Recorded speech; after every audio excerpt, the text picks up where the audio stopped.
Hello दोस्तों, तो finally Maruti Suzuki ने अपनी नई डिजायर के फेसलिफ्ट को प्राइस के साथ लॉन्च कर दिया है। तो काफ़ी लोग दोस्तों इस कार को खरीदने का प्लान कर रहे होंगे और काफ़ी लोगों को दोस्तों यहाँ पर एक ये भी कन्फ्यूजन होगा कि भाई पुरानी वाली डिजायर अच्छी थी या फिर ये नई वाली डिजायर अच्छी है, क्योंकि दोस्तों काफ़ी लोगों को इन कारों के डिफरेंसेस नहीं पता। क्योंकि दोस्तों वो जानना चाहते हैं कि भाई पुरानी वाली डिजायर अच्छी थी सेफ्टी में या फिर नई डिजायर सेफ्टी में अच्छी है, माइलेज में कौन सी डिजायर अच्छी है, पुरानी से ज़्यादा मिलेगी या नई से ज़्यादा मिलेगी, इंजन के मामले में भाई दोनों ही डिजायरों में से कौन सी डिजायर अच्छी है, और सबसे इंपॉर्टेंट चीज़ भाई फीचर सबसे ज़्यादा कौन सी वाली डिजायर में अच्छे मिलेंगे, नई में मिलेंगे या पुरानी वाली में मिलेंगे। तो दोस्तों आज की इस वीडियो में आपके सारे डाउट क्लियर होने वाले हैं, क्योंकि दोस्तों आज का ये वीडियो पुरानी डिजायर और नई डिजायर के सारे डिफरेंसेस के ऊपर है। तो दोस्तों मैं संदीप, अगर आप चैनल पर नए हो तो चैनल को सब्सक्राइब कर लेना। तो चलिए दोस्तों बिना किसी देर के वीडियो को शुरू करते हैं। तो दोस्तों इस वीडियो की शुरुआत कर लेते हैं इन दोनों ही कारों के डायमेंशन से। तो यहाँ लेंथ की बात करें दोस्तों तो ओल्ड वाली डिजायर में आपको 3995 mm की मिलती थी, जबकि न्यू डिजायर में आपको 3990 mm की देखने को मिलेगी। साथ ही बात करें इनकी विड्थ की तो यहाँ पर दोस्तों आपको कोई भी डिफरेंस नहीं मिलेगा, क्योंकि पुरानी वाली में भी आपको 1735 mm की मिलती थी और नई में भी आपको 1735 mm की ही मिलेगी। रही बात इनकी हाइट की तो ओल्ड में आपको 1515 mm की हाइट मिलती थी और न्यू वाली डिजायर में आपको 1525 mm की देखने को मिलेगी। इसी के साथ बात कर लें इनके व्हील बेस की, इसमें भी दोस्तों मारुति ने कोई चेंजेस नहीं किए हैं, क्योंकि ओल्ड डिजायर में भी आपको 2450 mm का व्हील बेस मिलता था और नई में भी आपको 2450 mm का ही व्हील बेस देखने को मिलेगा। अब आगे बात करें इनके ग्राउंड क्लियरेंस की तो यहाँ पर भी दोस्तों मारुति ने कोई भी चेंजेस नहीं किए हैं, क्योंकि वही आपको पुराना वाला 163 mm का ही ग्राउंड क्लियरेंस देखने को मिलेगा। अब साथ ही बात करें इनके बूट स्पेस की तो यहाँ पर दोस्तों आपको थोड़ा सा डिफरेंस तो देखने को जरूर मिलेगा, क्योंकि ओल्ड डिजायर में आपको 378 लीटर का बूट स्पेस मिलता था, जबकि नई वाली डिजायर में आपको 382 लीटर का बूट स्पेस देखने को मिलेगा। इसी के साथ दोस्तों बात करें इनके फ्यूल टैंक की तो फ्यूल टैंक में भी दोस्तों कोई चेंजेस नहीं है, क्योंकि वही पुराना वाला आपको 37 लीटर का ही फ्यूल टैंक देखने को मिलेगा इन दोनों ही डिजायरों में। अब आगे बात करें इनके व्हील साइज की तो व्हील साइज में भी दोस्तों मारुति ने कोई चेंजेस नहीं किए हैं, वही पुराने वाले व्हील्स ही आपको देखने को मिलेंगे। जैसे कि इनके लोअर वेरिएंट्स में आपको वही 14 इंचेस के स्टील व्हील्स मिलेंगे, जबकि इनके टॉप वेरिएंट्स में आपको 15 इंचेस के एलॉय व्हील्स देखने को मिल जाएंगे।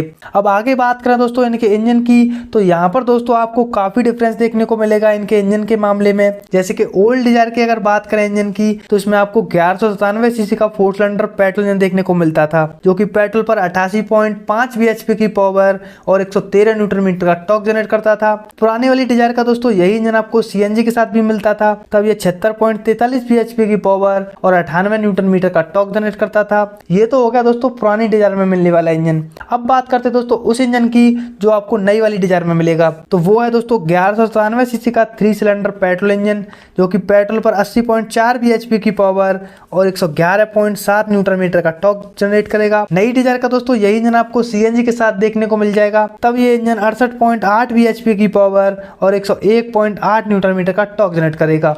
तो दोस्तों पुरानी डिजायर और न्यू डिजायर के इंजन में आपको थोड़े से डिफरेंस तो देखने को जरूर मिलेंगे।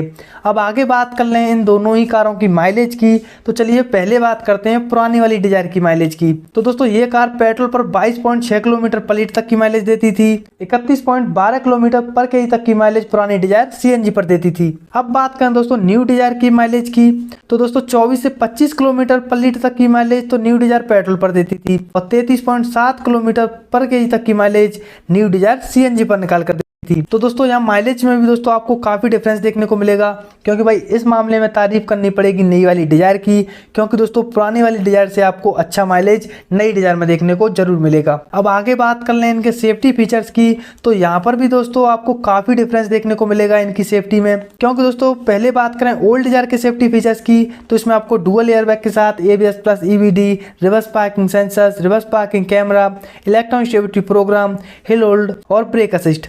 तो दोस्तों ये तो हो गए सारे सेफ्टी फीचर्स पुरानी डिजायर के। अब बात कर लेते हैं उन सेफ्टी फीचर्स की जो आपको नई वाली डिजायर में मिलने वाले हैं। तो जैसे कि 6 एयरबैग के साथ ABS plus EBD, reverse parking sensors, 360 degree camera, tyre pressure monitoring system, hill hold, brake assist और इलेक्ट्रॉनिक स्टेबिलिटी प्रोग्राम। तो दोस्तों ये हो गए सभी सेफ्टी फीचर्स नई डिजायर के। अब दोस्तों आप लोग सोच रहे होंगे कि भाई सेफ्टी फीचर्स में कुछ ज्यादा डिफरेंस नहीं है, 4 एयरबैग ही तो बढ़ रहे हैं तो सेफ्टी लगभग एक जैसी मिलेगी। भाई ऐसा सोचना बिल्कुल गलत है। सेफ्टी दोस्तों आपको नई वाली डिजायर में काफ़ी अच्छी मिलेगी, क्योंकि दोस्तों अभी हाल ही में ही इस कार का ग्लोबल एनकैप में टेस्ट हुआ है, उसमें इस कार ने काफ़ी अच्छा रिजल्ट दिया है जो कि 5 स्टार का है। तो भाई सेफ्टी में तो बार बार तारीफ हमें नई वाली डिजायर की ही करनी पड़ेगी। अब आगे बात करें इनके इंफोटेनमेंट एंड कनेक्टिविटी फीचर्स की, तो दोस्तों पुरानी वाली डिजायर में आपको 7 इंच का टच स्टीरियो मिलता था, जबकि नई डिजायर में आपको 9 इंच का टच स्टीरियो देखने को मिल जाएगा। इसी के साथ दोस्तों इनका एनालॉग मीटर आपको एक छोटी सी TFT डिस्प्ले के साथ देखने को मिलेगा। उसमें दोस्तों यहाँ पर दोनों ही डिजायरों में कोई चेंजेस नहीं है। अब आगे बात करें दोस्तों इनके कंफर्ट एंड कन्वीनियंस फीचर्स की, तो पहले बताता हूँ मैं दोस्तों पुरानी डिजायर और नई डिजायर के कॉमन फीचर्स। तो दोस्तों इन दोनों ही कार में आपको rear AC vent, automatic AC, rear armrest, all seat adjustable headrest, LED projector headlamps, LED tail lights और front fog lamps, automatic headlamps और हाइट एडजस्टेबल ड्राइवर सीट। तो दोस्तों ये तो हो गए पुरानी डिजायर और नई डिजायर के कॉमन फीचर्स। अब मैं यहाँ पर दोस्तों आपको ऐसे फीचर्स बता रहा हूँ जो कि आपको सिर्फ नई वाली डिजायर में ही देखने को मिलेंगे। तो shark fin antenna, electric sunroof, तो दोस्तों ये कुछ फीचर्स आपको नई डिजायर में ही मिलेंगे। तो भाई हम फीचर्स के मामले में भाई हमें तारीफ नई डिजायर की ही करनी पड़ेगी, क्योंकि दोस्तों पुरानी डिजायर से नई वाली डिजायर में आपको ज्यादा भी और अच्छे फीचर्स भी मिल रहे हैं। अब चलिए दोस्तों आगे बात कर लेते हैं इन दोनों ही कारों की डिजाइन की। तो दोस्तों यहाँ डिजायर में तो भाई तारीफ हमें नई डिजायर की ही करनी पड़ेगी, क्योंकि दोस्तों पुराने वाली डिजायर से इस नई डिजायर का काफी अच्छा लुक लग रहा है, चाहे वो फ्रंट की बात हो, चाहे वो रियर की बात हो, और चाहे वो इंटीरियर की बात हो या फिर एक्सटीरियर की बात हो, हर जगह से नई वाली डिजायर काफी अच्छी लग रही है। और दोस्तों जिस प्राइस के हिसाब से ये कार आ रही है उस हिसाब से भी दोस्तों अपने सेगमेंट में लुक्स के मामले में सबसे अच्छी लग रही है।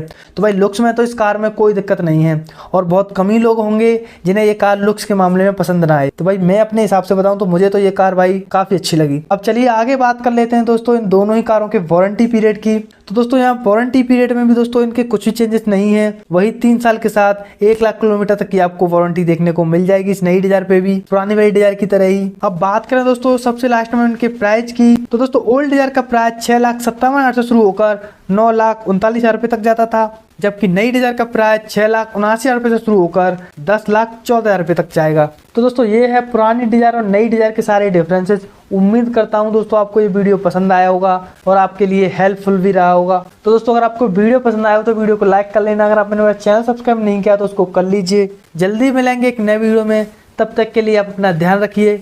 जय हिंद दोस्तों।